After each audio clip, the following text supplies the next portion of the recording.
Hey, happy Wednesday, guys. It is middle of the week, and we are going to do another coffee and questions here. So, first thing, I think on the video the other day, I mentioned that I did an influencer sign that that I want to kind of show you guys. This was his logo. He's got a really big channel, really big YouTube channel. This was the logo he wanted me to do. We had two versions of this logo. 1320 Video is a huge car channel, does a lot of drag races and that kind of stuff. And he had one that was just black and white, but then he had this one and wanted to know if I could do this one. And it was, and I did. I've already shipped it out to him. In fact, he should. I haven't heard from him. I think he should have received it yesterday, but this is how it came out. It was really challenging because Let's see if I can get close. Every little piece in there, every little white piece, basically, I had to carve all of the detail with the SC50 first, especially the little tiny pieces. Then go back around them again. Okay. And then go back and make sure that I cleaned up the right pieces. So this one took me hours. I had several hours, and this is a 12 by 24. But I probably had 3 or 4 depths of cut on this with the SC50 and then the profile bit. So remember the SC50 is that carving liner and gets really tiny detail. So I did that first and went around all my little tiny pieces, and then I went back deeper with the SC50, make it a little bit bigger, and then I went back with the profile and maybe a second cut on with a profile. So that would be 4 different depths, 2 different router bits there, and then I'd go back and do the cleanup. So yeah, it was a process, but it came out pretty good. It was one of those deals where you can't really tell when you're up close to it, but the further back that you get, it kind of comes into focus. Anyway, just thought I'd share that with you. All right, so first question of the day. This one is from John, and it was a comment off the YouTube comments. If setting up a hardware store or any other shop, what percentage of the sale price would you give back to the shop? There's a craft store in the next town over from me, and they ask for 30% of the sale. Sounds good to me because I've read that most stores ask for 60%. Well, I haven't done this for a while, John. I've already answered, John. Haven't done it for a while, but back in the old days when we were setting up lots and lots of dealers, our standard discount to the dealer was 40%. I really don't know what the industry standard is now. That was an industry standard back in the 70s, 80s, and 90s. Now, I really couldn't tell you, but 30% seems really fair. That's what I give on mine is 30%. When you put your product in stores. Yeah, 30% seems really fair. Again, we used to give 40, but 30% seems really fair. So I wouldn't, unless it's really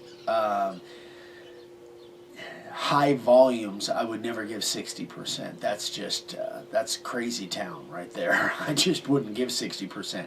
However, back in the old days when we carved signs at Great America over in San Jose, the one summer that we did that was the summer of 1980, actually. We did give them 60%, but there was a huge volume, and we still did really well, even giving them 60%. So, but if I had the choice, I wouldn't do that again today.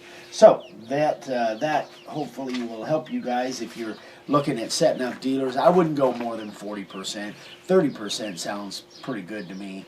I wouldn't go more than 40. All right, so the next question is from Mike Smith in Newfoundland. I'm looking for some advice on how to fix a problem when cutting with my V-groove router bit. I'm not sure if you can see in the picture, but I tried to zoom in on it and cut to show the rough edges inside of the cut. It doesn't happen all the way around, but only in some areas. Is this a case of a dull bit, poor quality bit, or how can I fix the problem?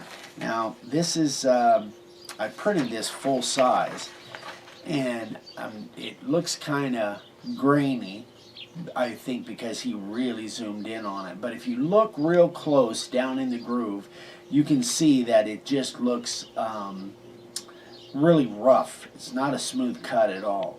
So, not knowing any more information than what Mike gave me here, I would go by, pretty much have to go by a checklist. Number one, you guys know my general rule is about 80% of cutting a good line is either the router bit or the material or a combination of the both. If you're not being able to hold a line, or if the line looks rough down in there. Now, that being said, it could also be the router. I don't know what kind of router Mike is using. If he's got an old router that is not turning fast enough because it's wore out, I have to take into account just the information that I have. So I have to kind of process of elimination. So assuming his router is decent, and I'm assuming it is, assuming his router is decent, then the next thing to go after would be the bit. And he obviously doesn't have any of our bits. He's using probably a store-bought bit. And again, if you've been watching my channel very much, you know that my opinion of store-bought bits, 80% of them are junk for what we do, for making signs. Very seldom have I found a bit right off the shelf out of a hardware store or a box store that works very well. So my hunch is, and that's what I answered Mike. In fact, this was this morning, I think, or yesterday. My hunch is it's probably a bad bit. Again, and the other options or the other factors that could come into play, I really can't tell what kind of material this is because it's so close up. My hunch is it's a hardwood. It looks like maybe it's what's the one I was thinking? Mahogany or something like that. Maybe mahogany or teak, which is a very hard wood, but that still should cut well. I don't know what this moisture content is in his material, so that's, I just don't have all of the information to know for sure what his problem is. But when you start with a decent router and you start with the right router bit, that solves a lot of issues. Even if you have bad material, sometimes the bit and the router will make the difference. So any number of different things, but I kind of have to go by it. And some of those guys, sometimes when you guys have issues like that, try and give me as much, starting from scratch, try to give me as much information as you can. And a lot of times we'll just get on the phone and I'll kind of go through the process and figure all that stuff out. Then once I know what all of those points are, then I can really tell you what the issue is most of the time. I don't know all the answers, but most of the time I can figure it out. Okay, so hope that helps a little bit. Sign carvers of the day, Glenn Fournier. This one he did a while back. And again, guys, I got a stack like that. But keep sending me questions. Keep sending me signs. This one had some really neat graphics on it. I really like that little photographer. The ducks looks almost like our layout templates on the ducks. I can't tell for sure, but the little photographer thing. But Glenn, you're holding a really good line. Those are Sorry, my fingers went numb. Hold on. Your fingers went numb? Yeah. Are you gripping a little too tight No, there? I'm just the way, I don't know. Hopefully that came out good. Your fingers went numb. Yeah, my fingers went numb. On your right hand or your left hand? My right yeah, hand. see, you've got the inside the handle. All Maybe right. it's a little too tight. Okay, let's try that. That's funny. I was like trying to move it, it wouldn't move. Okay, All right, I got it? All right. Anyway, good job on that, Glenn. You're holding a really good line. I was just about to say on those Clarendon letters, there's a lot of straight lines. And the O, you're holding a really good line there, Glenn. You're really getting the hang of this stuff. And this one is really different.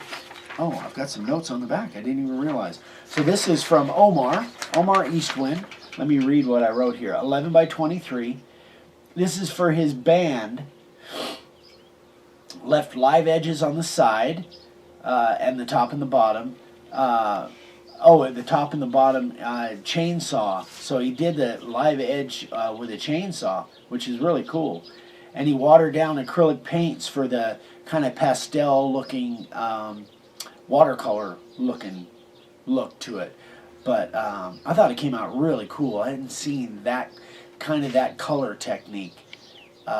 Really neat, kind of, I don't know what you call that, but it's kind of watercolor looking artwork there. So I really like it. Very unique. Great job, Omar. And doing a chainsaw on the live edge, that's interesting. I might have to try that. I got a little chainsaw back there. I normally use the angle grinder, but the chainsaw might leave it even a little bit rougher. But I like what you did there, Ben. So that is it for today. So we got a traffic jam going by, one car. So don't forget, if you have any questions on the seminars coming up in October, let me know. Want to get your name in there. We still got a long ways to go, 5-6 months, but start planning for it. Going to be a lot of fun. October 5th, 15th, and 18th. Right. And again, I'm working on a page to have a page up on makeawoodsign.com that will have all the benefits and all the details on it. So as soon as we get that up, I'll put a link in here. But hopefully Friday or Saturday we'll have the next video will be on Friday, and we'll do a newsletter. I got something pretty cool planned. I think you guys will like it. So, and then Saturday will be Dad's memories. But on one of those, hopefully I'll have a link to a page on the website with some details on the seminars. So, thanks for all the great stuff. What? You can have your dad's... Yeah, Dad's Thought of the Day is coming up right after here. This one is different and really cool. You guys are going to like it. It's different than any of the others he's done. So everybody have a great day, and we will see you on Friday for the newsletter. I'll do some kind of demo. I got a couple ideas. Thanks. Bye. Okay, folks, this is going to be another thought for today, but it's going to be a little bit different. I'm going to share something with you that I didn't know. What? Something you didn't know? I thought you knew everything. I know it now, but I didn't know it for years and years, and it has to do with desert rattlesnakes. I don't know if you guys are aware of rattlesnakes or know anything about them, but I've got a rattlesnake here in this bucket, and I've handled him a lot, so he's not really dangerous to... Oh! I just couldn't resist that. And here he is. He's a mounted rattlesnake. If he was stretched out, he'd probably be about 3 foot long. But the thing that I didn't know that I thought might be of interest to you is snakes have a skeleton. Now I didn't know that, but if you can get a close up on this, can you get in close enough to see the? I'm getting in there pretty now, good. I bought this in Amarillo, and he was really a nice mounted, and it really looked nice. And I brought him home and I set him up on a shelf, and for a couple of years I didn't pay any attention to him. And then one day I saw a mouse up there, and I went and looked at him and looked close, and the mouse had eaten all of the stuff, I guess, dried meat or whatever, but they didn't eat the bones. And so if you take a close look at all the way around here and all down there, snakes actually have a skeleton. And all of the dead snakes and stuff that I've seen out in the desert, I've never seen a snake skeleton laying around anywhere. But when I see what the mice did to this one, I can see that there's ribs in there and snakes have a skeleton. And I thought I would share that with you. I thought it was fascinating to me to find that out, and I thought I would share that with you. Now this is just mounted, but did you get in on these fangs? I didn't do that. Hold on Okay, just a get second. on these fangs and show the people this is what a rattler looks like when he's reaching out to bite you. Yeah, I got them there. Fortunately, there's no poison left in them, and I don't fool around with them, but they are sharp. So how long ago did you buy that thing? I bought it it's been about 15 years now, maybe 17 years. Okay. And it sat on a shelf for 2 or 3 years without me paying much attention to it. I'd look at it once in a while. Out in the shop or something. Huh? Yeah, it was in the shop, and it was in the old shop, and I just saw a mouse up there one day running across the shelf where this was, and I took a close look at it, and then I saw what they had done, and I was just fascinated by the fact that rattlesnakes have skeletons, and I didn't know that. So now a whole bunch of other people know that snakes have skeletons, and that's my thought for the day. Although all it is really is just sharing something with you that I thought was interesting that you might find interesting. It's like a show and tell. Yeah, just like a show and tell. And that's it for today. Just like back in school. All right.